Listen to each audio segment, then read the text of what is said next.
Hello anybody, and thanks for tuning into Monday Morning Handicapping. This is a Weekend Warrior edition where I am taking a break from the deep dives into something horse racing in particular and just pulling out the racing form and doing a little bit of handicapping, sharing my thoughts with everybody, and they can tag along and maybe build on my ticket. I initially wanted to do the pick 6, but I ran out of time, so I'm doing the late pick 4, and maybe someone can build off of my opinions. This is the late pick 4 for May 24th, a Saturday at Santa Anita, and it covers races 7 through 10.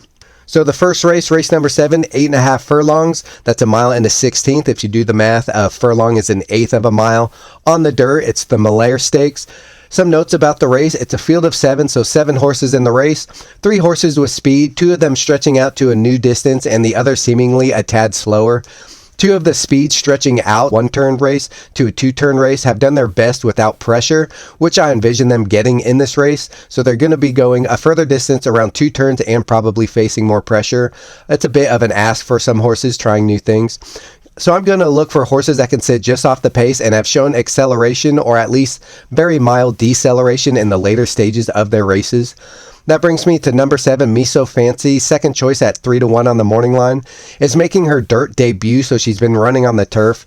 After running second by a nose in a grade 3 stakes race 6 days prior to this race, where she ran her career best speed figure, the trainer is 2 for 2 with a 1 to 7 day turnaround, so this trainer can get his horses and know when they are in shape to run back within a week. This horse has shown good speed and maintains that speed in routes as well as sprints. This horse has a record of 6 career starts, 2 wins, 4 seconds, and no thirds. She has never run out of the exacta, so either first or second in all of her races. The number 7 post should give this rider a good view of the speed to their inside and find a comfortable spot. I project about 2 lengths off the lead in the clear with no foreseeable traffic concerns.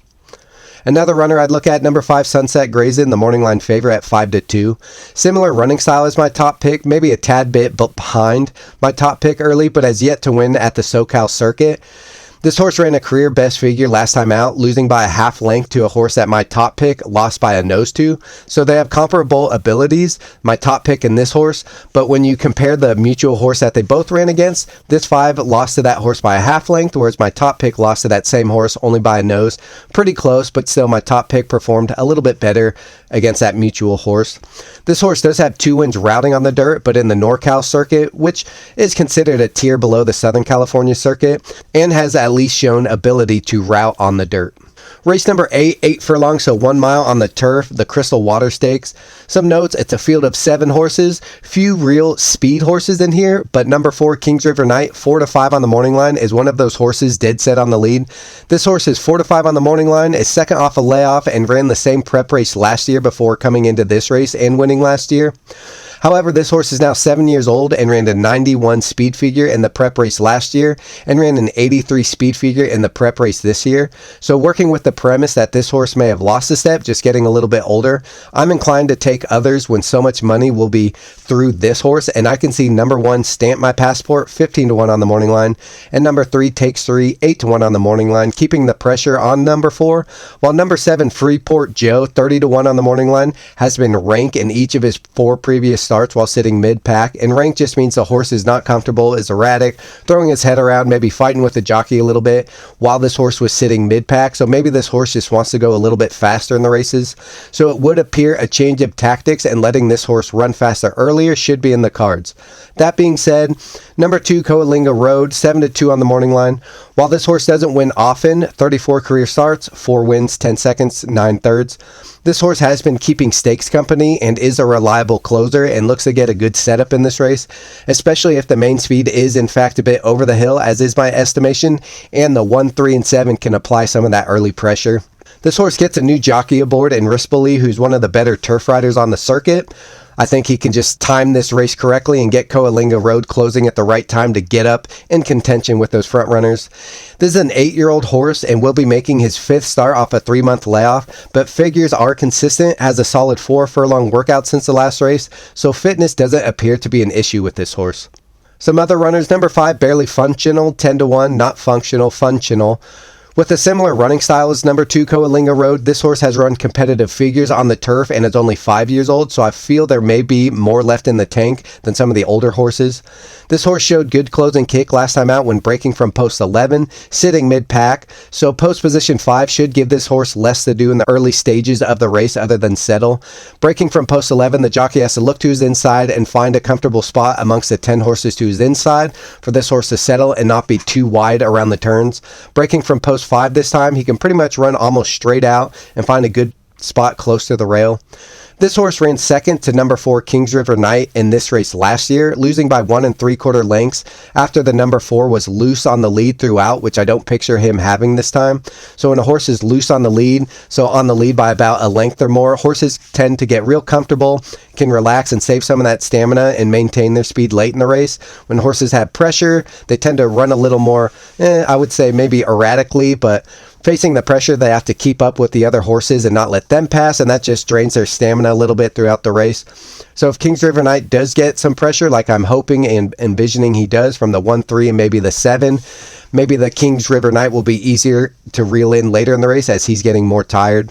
Looking at the 4 Kings River Knight, 4 to 5 on the morning line, this horse's prep race, though he ran a worse number this year than last, the race itself was run much faster than last year, so off the layoff he is more forgiven for tiring so much. So this horse ran in the same prep race last year before coming into this race, but this year he ran the race itself much faster than he ran it last year, and coming off of the layoff when a horse makes its first start, sometimes they'll run horses into race shape, and that might be the case where this horse ran a little bit too fast off of the layoff, and maybe that is why he tired so much, but also maybe on the other hand, it took a little bit more out of the horse because he did run a much slower speed figure, and maybe the horse will be a little bit more tired coming into this race. We will see. This horse might be granted the easy lead at a distance he is 5 for 5 at, so he's run the mile turf race 5 times and he's won it each time.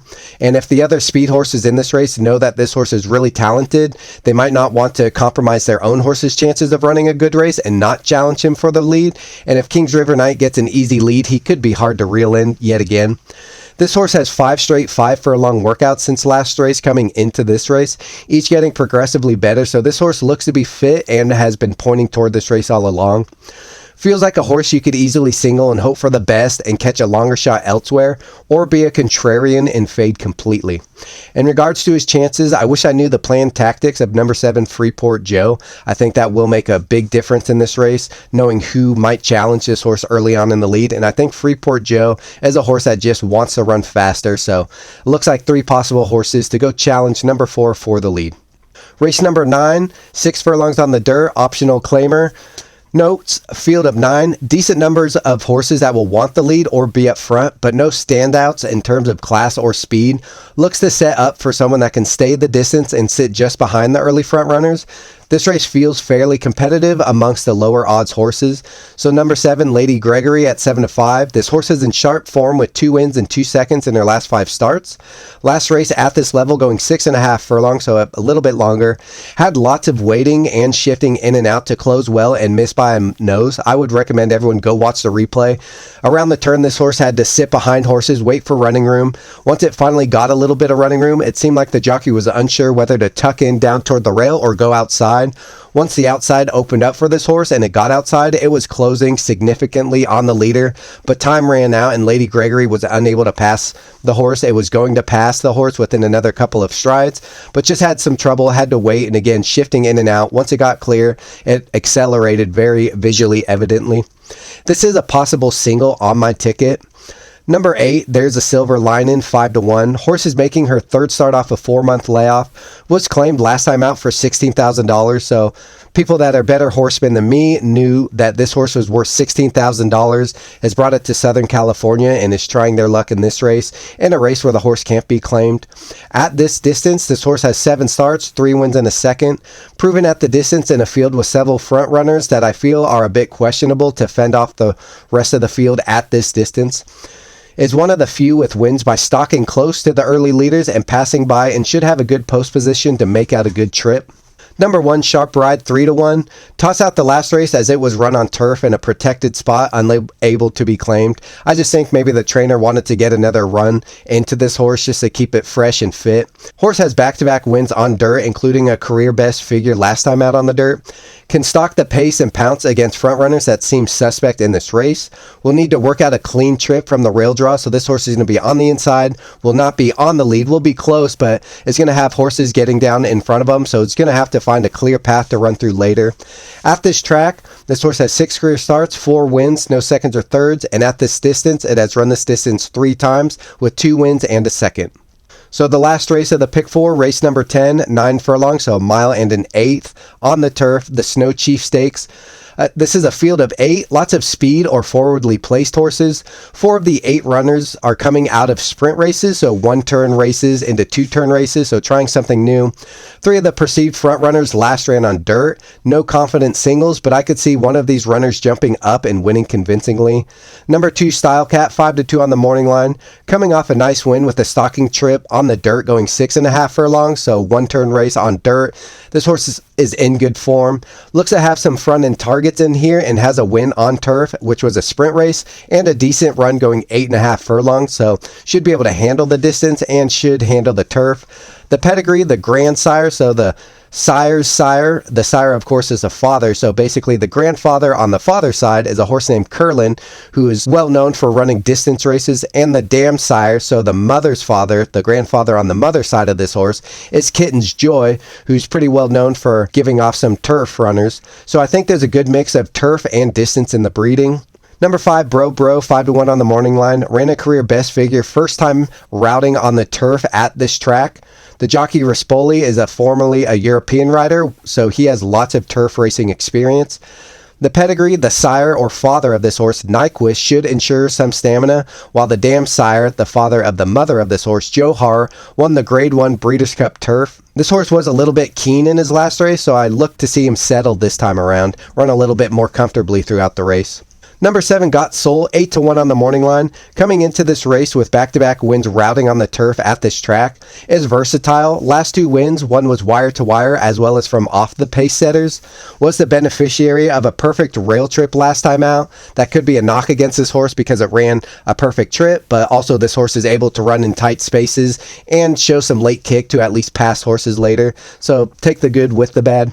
2 races ago, or 2 back, the runner-up came back to break his maiden in an 8-furlong turf race at Fairgrounds. So this horse won the race 2 races ago, and the horse that ran second came back to win next time out. So some pretty good form coming out of that race, and that horse came back to win again at 1 mile, going 2 turns on the turf. This horse has a gradual progression, so is improving and is in good form. Some overall takeaways, a couple of tickets I'll play. So starting on race 7, a 50-cent pick 4. I'll single the 7. I'll take the 2 and the 5 in race number 8. I'll take the 1, 7, and 8 in race number 9, and the 2, 5, and 7 in race number 10 for a $9 total ticket.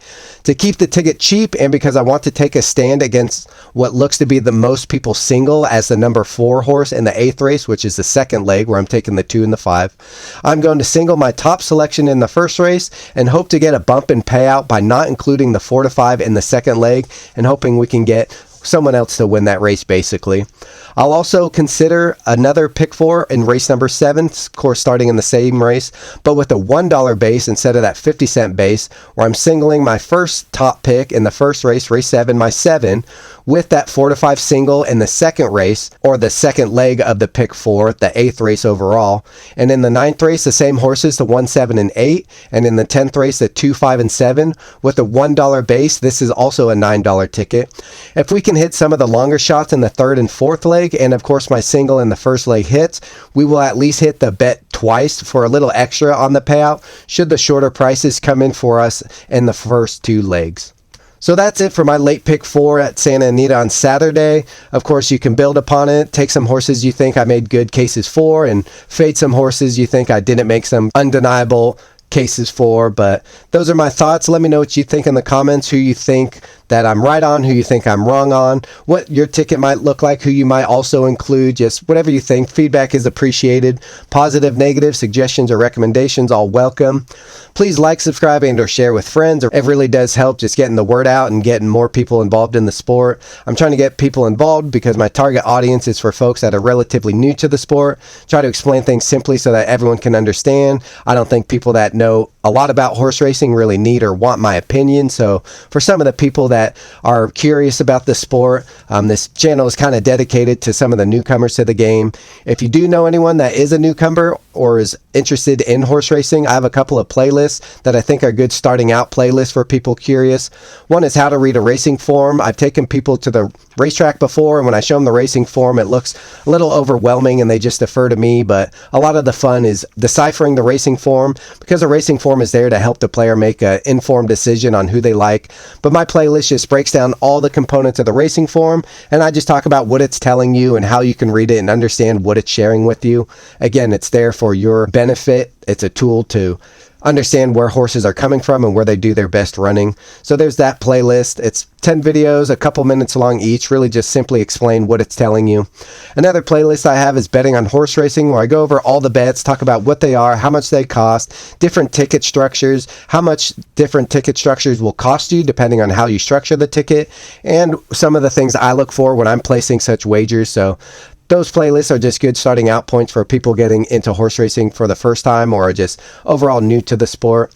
On my agenda coming up next, the Belmont Stakes is in a couple of weeks, so I want to do a race, pace, and track profile. Just look at the previous Belmont Stakes, see how the race has been run and won in the recent past, look at horses and where they're coming from, how they've been running in the past, where the winners are winning from. Are they winning on the lead, in mid-pack, or deep closers? Just kind of get an understanding, a good foundation for the Belmont Stakes and the horses we might be seeing and how the races played out in the past to maybe upgrade or downgrade some horses with certain running styles. But another thing that's on my agenda that I want to do is a pedigree playlist where I look at some of the freshman sires or sophomore sires who have runners hitting the racetrack for their 2-year-old campaigns, and just look at what those horses are doing, where they're excelling at. One of the horses is a horse named Bacoma that I'm starting to see his runners come out and win, and I just want to see where they're excelling at. Are they better going a long distance, short distance, turf, dirt, even synthetic? But that's one horse that has sparked my curiosity. If anyone else has a request or recommendation on something they'd like me to cover, I'm open to that, but these are just some ideas that I have going around my brain right now. Definitely want to do the Belmont Stakes before the Belmont comes up, but that's just another idea I had. That's it for the Santa Anita Pick 4. Again, let me know what you think, who you like. If there's a long shot I should add in one of the other legs, it would be cheap to add unless it's in the race where I'm singling a horse. Of course, adding one horse in a race or a leg that you're singled in, adding one more horse is going to double the cost of your ticket. But let me know what you think.